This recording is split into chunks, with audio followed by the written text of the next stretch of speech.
अस्सलाम वालेकुम वरहमतुल्लाहि वबरकातुहू। स्टूडेंट, क्वेश्चन नंबर 3 पे हैं हम और ये लेक्चर नंबर 8 है। इसमें हम लोग देखने जा रहे हैं कि हमारे पास बिल्कुल प्रीवियस क्वेश्चन की तरह का एक क्वेश्चन है, क्या चेंजिंगें इसमें आई हैं और क्या हमने इसमें कैलकुलेट करना है। सबसे पहले तो आप क्वेश्चन समझें कि 4 equal uniform rod are smoothly joint. ये 4 राड हैं और स्मूथली जॉइंट हैं ऑफ रम्बस ABCD। याद रखिए कि स्मूथली जॉइंट, ये मेरे पास जो राड है स्मूथली जॉइन है, मतलब आप जब अक्सर राड को जॉइन करते हैं तो वो यहाँ पे और यहाँ पे कोई आपको वेल्डिंग के तौर पे कोई चीज़ यूज़ करनी पड़ती है, तो वो स्मूथली जॉइन नहीं होते। तो आपका ये मतलब होता है कि उनका वेट का जो इफ़ेक्ट होता है, यानी जो नोड होते हैं उनके ऊपर वेट ज़्यादा भी हो सकता है। तो इसलिए वर्ड स्मूथली वर्ड की मीनिंग ये है कि कहीं पे भी वेट का कोई इफ़ेक्ट नहीं है। जैसे आप किसी चीज़ को आप उसमें बेंड जोड़ने के बाद उनके दरमियान में बिल्कुल उसको बराबर कर देते हैं, ऐसे कि वेट हर जगह बैलेंस है और राड यूनिफॉर्म है। अच्छा, ये कहना इसलिए नेसेसरी है कि जब आप कैलकुलेट करते हैं और वेट जो है सेंटर पॉइंट पे एक्ट कर रहा होता है, अगर आपका राड बैलेंस नहीं होगा, यानी किसी नोड के ऊपर उसके उसके अंदर ज़्यादा अगर कोई मटेरियल यूज़ हो गया तो वेट जो है किसी डिफरेंट पॉइंट पे एक्ट करेगा, जो कि हमारे प्रॉब्लम में उसके अंदर चेंज आ जाएगा। तो अब हमारे पास है, सबसे पहले तो हमें ये समझ आया कि हमें 4 जो हैं वो राड दिए गए हैं और वो हैं क्या, स्मूथली जॉइन हैं। तो एक इन चारों राडों को हमने स्मूथली जॉइन किया हुआ है। अब नेक्स्ट जो है हमारे पास है which is placed in a vertical plane with AC, और इसको हमने AC के साथ, यानी वर्टिकल प्लेन है वो AC इस तरीके से उसके कनेक्ट है, and A resting on a horizontal plane, और जो A है वो हॉरिजॉन्टल प्लेन के ऊपर रेस्ट कर रहा है, मतलब ये कि ऐसे है, ऊपर पड़ा हुआ है, नीचे A है और यहाँ पे C है और इस तरह का कुछ दिया है। The rhombus is kept in the shape with the measure of ABCD and angle of theta, और यहाँ पे हमें जो एंगल है BAC, ये थीटा गिवन है हमें। आप इस बात को समझिएगा कि अगर आपने B ये लिया है तो BAC ये बनेगा, तो यानी कि जो सेंटर एंगल है वो हमें थीटा गिवन है। And the by a light string joining BD, अब यहाँ पे याद रखें कि धागा जो है वो इस साइड पे बना गया है। अब मैं फिगर के साथ आपको ये एक्सप्लेन कर देता हूँ। Figure is most important. आपको क्वेश्चन जो है मैक्सिमम सॉल्व हो जाता है जब आप उसको समझ जाते हैं उसकी फ़िगर को। तो ये हमारे पास एक फ़िगर है जिससे हम इसे डिस्कस कर लेते हैं। और फिगर में सबसे पहले हमें जो जो चीज़ें दी हुई हैं, दिया हुआ ये है कि आपको 4 राड दिए हुए हैं और फिर ये चारों स्मूथली जॉइन है, मीन इनके नोड जो हैं वो कहीं से कोई बारी नहीं है। दूसरे नंबर पे आपको जो एंगल उसने कहा हुआ है कि जो एंगल है जिसका नाम उसने शायद BA और C यहाँ पे जो दिखाई दे रहा है एंगल, एंगल क्या है BAC, क्योंकि जो सेंटर में रखा जाता है उसके ऊपर बनने वाला एंगल यहाँ से यहाँ ये वाला एंगल थीटा हमें क्वेश्चन में दिया हुआ है। और एक तो आपको 4 राड दिए हुए हैं और ये वाला एंगल जिसको हम पढ़ते हैं BAC, ये गिवन है 2 चीज़ें। और तीसरे नंबर पे जो आपका धागा बंधा हुआ है वो BD है, ये BDB है जो कि गिवन है। और ये जो दरमियान में हमने लाइन लगाई है ये बेसिकली डायगोनल के तौर पे लगाई है, ये हमें गिवन नहीं है। ओके, अब आपको ये पता है और ये भी बात दी हुई है कि ये नीचे है, इसका बेस नीचे है और ऊपर बोर्ड या जो भी चीज़ है ऊपर पड़ी हुई है ये शेप। अब स्टूडेंट हमारा जो ये हमें गिवन है, अब हमें यहाँ से निकालना क्या है, क्या कैलकुलेट करना है, इसको भी क्वेश्चन से देख लेते हैं।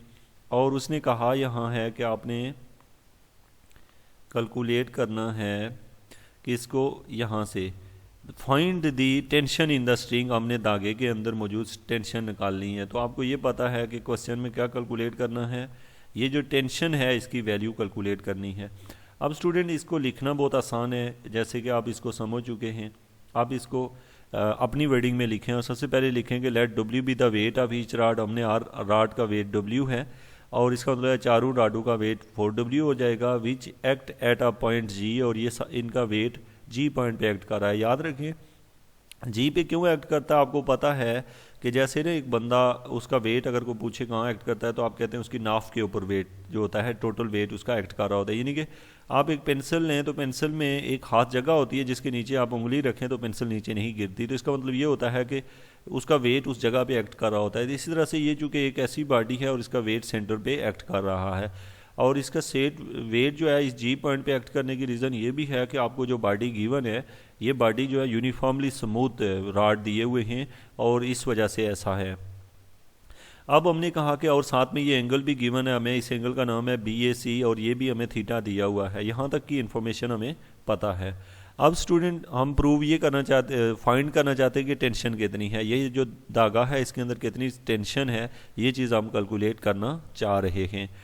अब इसको कैलकुलेट करने के लिए सबसे जो बुनियादी चीज़ है वो ये कि हमारे पास टोटल फोर्सेस कितनी अप्लाई हो रही हैं। तो आपको पता है दो फोर्सेस हैं, एक फोर्स वो है जो वेट वाली फोर्स है और एक टेंशन वाली फोर्स है। इनकी डायरेक्शनें दो दिखाई दे रही हैं लेकिन ये सिंपली एक ही फोर्स है, ये एक ही टेंशन टोटली एक ही फोर्स है। तो इसका मतलब है दो वर्चुअल इक्वेशन की दो इक्वेशन होंगी, एक जो है इसको हमने कहा है 4W यानी रॉड का और दूसरा हमने कहा है यहाँ पे एक को हमने लिया हुआ है 4W और दूसरे को हमने ले लिया है जो है टेंशन वाली फोर्स। अब आपने देखें यहाँ से आपने ये देखा कि उसने मेन किस चीज़ के लिहाज से नेगेटिव और पॉजिटिव अप्लाई किए हुए हैं, यहाँ पे ये बात देखनी है। तो उसके पॉइंट ऑफ व्यू से आप देखें तो ये आपका एक्स एक्सिस है और ये आपका वाई एक्सिस है।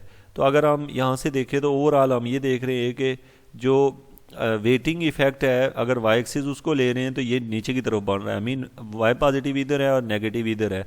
तो इस सेंटर लाइन के लिहाज से ये वाला जो हिस्सा है ये 180 डिग्री पे बढ़ रहा है, यानी किसके लिहाज से मैं बात कर रहा हूँ, वेट के लिहाज से ये 180 डिग्री पे बढ़ रहा है।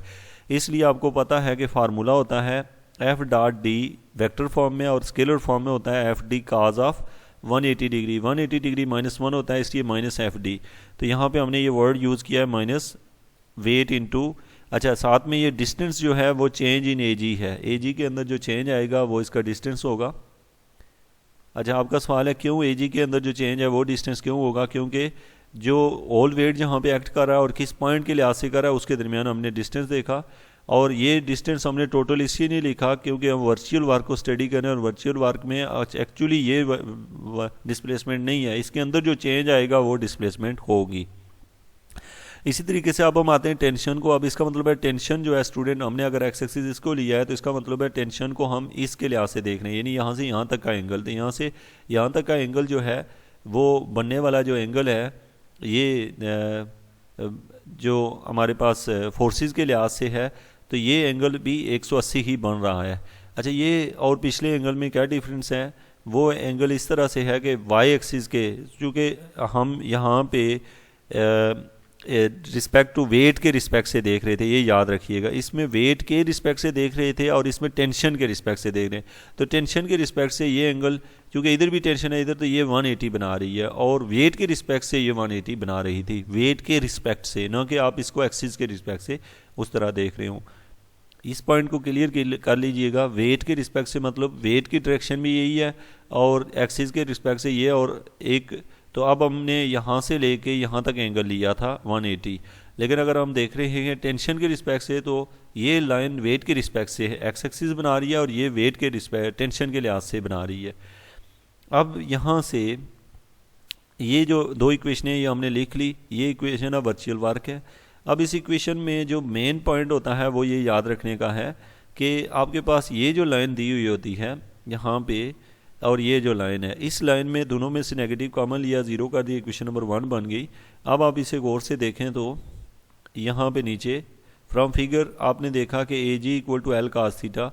अच्छा याद रखिएगा एक ये बड़ा की पॉइंट होता है, ऐसा हम करते क्यों हैं, बाज़ दफ़ा हम डेल्टा वाई पुट कर देते हैं और बाज़ दफ़ा हम कुछ और पुट कर रहे होते हैं। तो स्टूडेंट याद रखें कि चूँकि यहाँ पे जो हम डिस्कशन कर रहे हैं चूँकि चेंज यहाँ दो लिहाज से आ रहा है, अगर आपका सारा सवाल जैसे आपने प्रीवियस क्वेश्चन में देखा कि तो सारी forces along Y axis act कर रही थी तो वो तो आसान था। इसमें यह है कि एक तो टेंशन की डायरेक्शन कहीं और है और इसकी डायरेक्शन कहीं और है, यानी एक अलॉन्ग एक्स एक्सिस है और एक अलॉन्ग वाई एक्सिस है, तो एक को वाई के रिस्पेक्ट से देखा हुआ है एक को एक्स के रिस्पेक्ट से। तो अब चूँकि जब हम वर्चुअल इक्वेशन जो हम देख रहे होते हैं उसमें यहाँ पे जो लिखी हुई चीज़ होती है ना डेल्टा, इसकी बड़ी अहमियत होती है।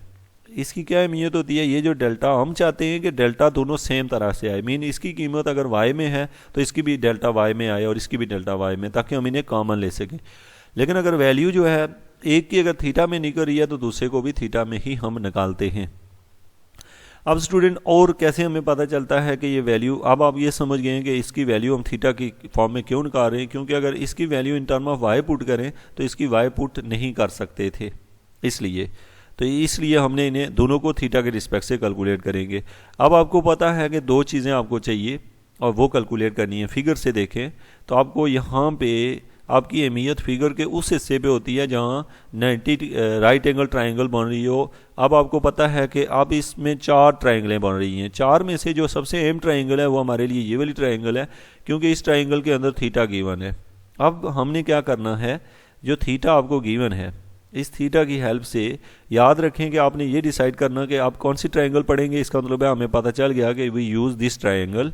ये ट्राइंगल क्यों कर रहे हैं, here we have to given is here is theta given है तो हम ऐसा कर रहे हैं। अब हमारे पास है क्वेश्चन ये है कि अब हमें ये थीटा जब मिल जाता है तो then we have to decide where is the perpendicular, where is the base and where is the hypotenuse. तो याद रखें कि जो गिवन एंगल होता है उसके सामने ऑलवेज परपेंडिकुलर लिया जाता है। जो एंगल गिवन है, जैसे थीटा आपको गिवन है तो उसके सामने ये जो ये वाली लाइन जो है जिसका नाम GB है, इसको हम लेते हैं परपेंडिकुलर, और ये जो लाइन है इसको हम बेस लेते हैं और इसको हमने हाइपोटेन्यूज लिया।